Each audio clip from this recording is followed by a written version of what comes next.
Vous êtes donc tous les trois concernés par un seul et même projet qui concerne en effet la façon dont vous avez travaillé conjointement sur les données de L'Oréal. Alors on peut peut-être commencer par ça. On sait que L'Oréal, c'est un certain nombre de données first party, CRM, des données retailer abondantes. Vous avez travaillé en l'occurrence avec Kantar Insight pour les améliorer, les traiter, les affiner, puis avec LiveRamp pour les activer et les rendre interopérables justement entre justement un univers très marketing et un univers d'activation. Pour commencer, un peu la même question que celle que je viens de poser à Thomas. Robin, c'est, puisqu'on parle de grand décloisonnement, qu'est-ce que ça évoque chez vous ? Oui, alors déjà pour commencer, on peut dire que ça évoque différentes choses. La première, et c'est effectivement un projet qu'on a eu depuis maintenant plusieurs années chez L'Oréal, c'est comment est-ce qu'on arrive à, pour reprendre la flywheel dont parlait Adrien ce matin, comment on repart du consommateur. Et le consommateur, aujourd'hui, il a un comportement qui soit dans sa consommation média ou dans sa consommation de produits en magasin ou en ligne, il a un comportement qui se complique, qui se complexifie de plus en plus. Et la capacité qu'on a à comprendre ce comportement, elle est essentielle, parce que sans ça, on ne peut pas communiquer correctement à ce conso. Et donc, en l'occurrence, on a commencé, première étape de décloisonnement, à essayer de créer un écosystème où on va aller agréger différentes sources de données. On parlait de 400 sources de données. Alors, ce n'est pas que de la donnée conso, mais comment on agrège ces différentes sources de données pour en tirer les bons insights et derrière, aller les activer correctement et, pour revenir sur l'un des sujets de ce matin, mesurer ça correctement aussi. Pour derrière, et c'est dans les différentes couches de la flywheel, c'est pour derrière, évidemment, optimiser tout ce qu'on fait. Donc ça, c'est la première chose, c'est décloisonner cette donnée qu'on a sur les consommateurs pour mieux les comprendre et les activer. Mais en fait, ça va avec un deuxième niveau de décloisonnement, en tout cas chez nous, c'est que, pour revenir sur les niveaux de funnel dont on parle depuis ce matin, on a commencé à faire ça en se priorisant évidemment sur plutôt le bas de funnel, sur la performance, et à un moment donné, on s'est rendu compte que opposer, entre guillemets, les deux ne pouvaient pas fonctionner et on avait besoin de raisonner beaucoup plus largement. Et en l'occurrence, on a eu ce besoin d'aller trouver le lien et d'aller désiloter la façon de penser plus haut de funnel de nos marques dans leur plan média et dans leur plan marketing au sens large, qui aujourd'hui utilisent énormément des segmentations via TGI par exemple, et décloisonner ça à ce qu'on avait créé comme écosystème qui regroupe ces données-là. Et donc c'est là où effectivement on a fait appel à Kantar pour arriver à finalement reproduire dans l'écosystème qu'on a créé cette segmentation utilisée par nos marques et faire le pont entre nos populations marketing, les populations trading derrière des agences qui vont opérer les campagnes et l'écosystème qu'on avait créé d'insight et d'activation. Émilie, du coup, pour ceux qui ne connaissent pas TGI ou qui peut-être n'ont pas forcément de photos à date précise de cet outil, qui est un outil d'étude dont dispose Kantar, est-ce que vous pouvez nous rappeler un peu sur quoi vous travaillez, quelle base, et comment est-ce que vous avez travaillé sur les données de L'Oréal ? Alors la donnée TGI, la donnée Kantar Media TGI, c'est une base de données qu'on en a l'habitude d'appeler média marché. Donc c'est une étude qui rassemble à la fois des habitudes de consommation et des habitudes médias. Donc elle a bien trouvé sa place dans le projet de L'Oréal, justement puisqu'il y avait une exigence autour de la segmentation marketing de L'Oréal qui nécessitait en tout cas d'aller trouver une richesse de données. Et cette base de données qui comprend 60 000 variables, qui couvre ce que je viens d'expliquer, était nécessaire en tout cas pour L'Oréal et pour avancer sur ce projet.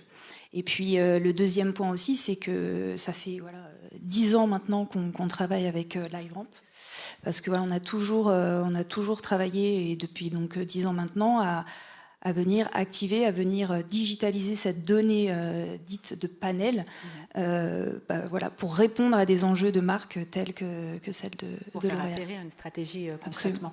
Oui. Donc c'est là que vous intervenez, c'est LiveRamp, par exemple. Comment est-ce que vous avez à nouveau et à quel moment vous avez pris le relais ? Bonjour. Il fonctionne. Donc effectivement, quand on parle de décloisonnement, on est intervenu à ce moment-là, c'est-à-dire que au travers de notre plateforme, on permet justement la data collaboration Et donc le cas qui nous réunit avec L'Oréal et Kantar illustre complètement effectivement ces enjeux de décloisonnement.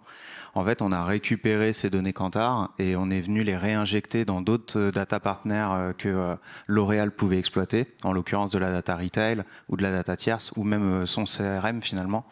Ce qui a permis ensuite de pouvoir faire de l'activation sur plusieurs médias, puisque notre plateforme est également interopérable sur l'écosystème digital ou télé. Et donc, ça a permis à L'Oréal d'avoir des campagnes directement sur des réseaux sociaux ou sur l'open web. Donc, quelque part, il n'y a pas vraiment de walled garden dans l'open web. Quelque part, aujourd'hui, on a L'Oréal qui peut activer en cross-canal ses audiences qui ont été finalement construites avec le panel Kantar. Et donc le fait d'avoir pu colorer ces bases de données est très important dans le principe de réunir ce parcours consommateur pour L'Oréal.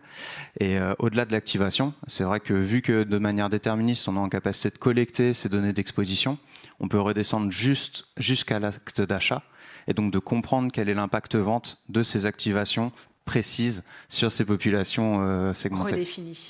Robin, vous confirmez ? Je confirme. Non, je confirme. Et pour donner un exemple de ce dont on parle, là aussi, on se parle de décloisonnement d'ailleurs. On avait des stratégies de marque, des stratégies médias qui pouvaient être via le panel, via Kantar, basées sur une segmentation très précise et très fine, avec énormément d'insights et de critères. Et en fait, quand on voulait tirer le trait jusqu'à l'activation, souvent, on avait un petit couac et une incapacité finalement à retrouver cette segmentation précise dans quelque chose d'actionnable. Et c'est là où en fait tout l'écosystème qu'on a mis en place permet de tirer le fil et de finalement réconcilier une stratégie de marque jusqu'à l'activation et la mesure dans les différents niveaux de funnel en fonction de l'objectif de campagne. Et en l'occurrence, retrouver avec cette capacité à cibler à l'ID finalement, avec une granularité très, très fine, à retrouver la segmentation initiale jusqu'à l'acte d'achat, et ce, sur les différentes plateformes disponibles et nécessaires.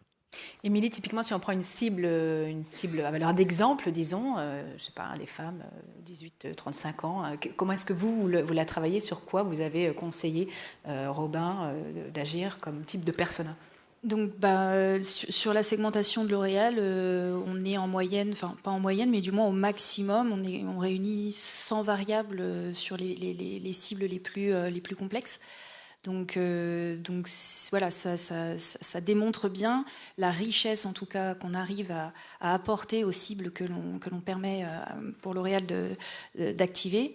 Et donc une richesse qui répond bien sûr aux enjeux que vient d'évoquer Robin, qui est de relier bien sûr toute l'intelligence marketing dont ils font preuve jusqu'à l'acte d'achat pour une campagne. Donc c'est là que vous aviez mentionné quand on a préparé l'exemple des digital junkie beauty, je crois que c'est le terme adéquat. Digital beauty junkies, ouais.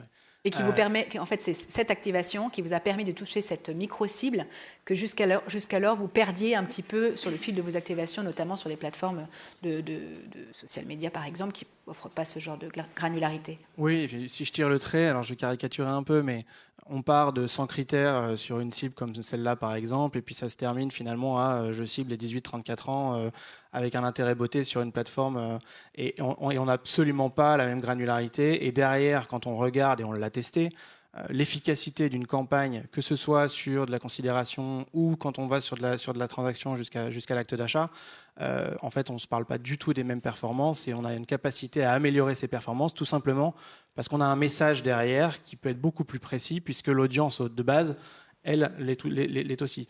Donc, c'est vraiment quelque chose qui nous permet d'aller plus loin dans nos activations marketing. Ouais. Et de faire plus avec moins puisque...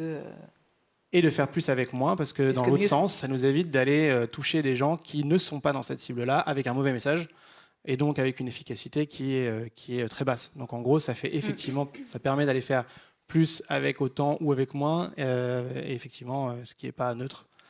Aujourd'hui.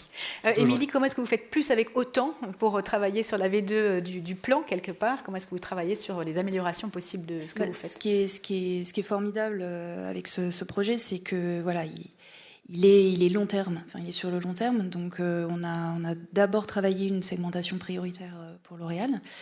On travaille déjà sur une deuxième. Et puis bon, la base de données Kantar Media TGI est une base de données vivante. C'est une base de données qu'on met à jour.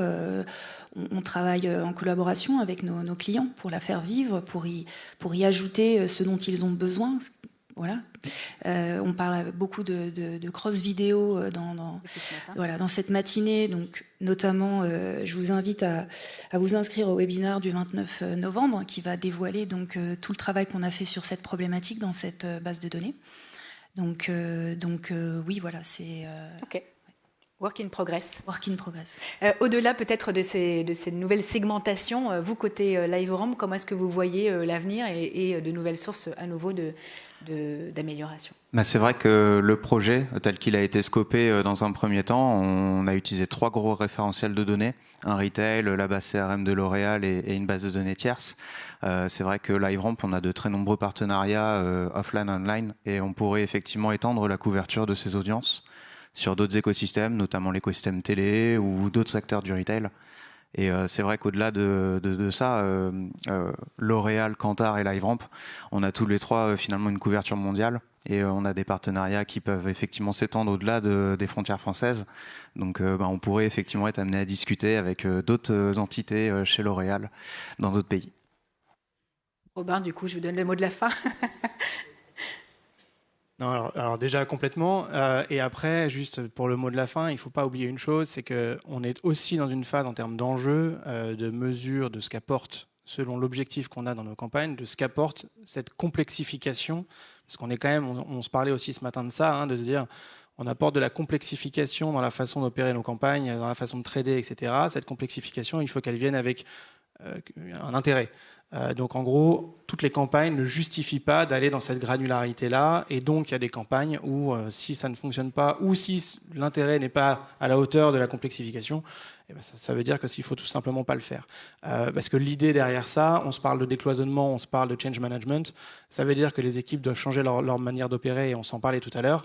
Donc en fait, il ne faut pas le faire pour rien, il faut que chacun trouve l'intérêt à le faire et le pourquoi on lui demande d'aller plus loin. Et ça, c'est aussi un enjeu à avoir en tête pour demain et pour derrière le scaler effectivement sur d'autres marchés ou sur la totalité de notre marketing. Super. Merci beaucoup à tous les 3. Merci. D'avoir ouvert cette 3e partie.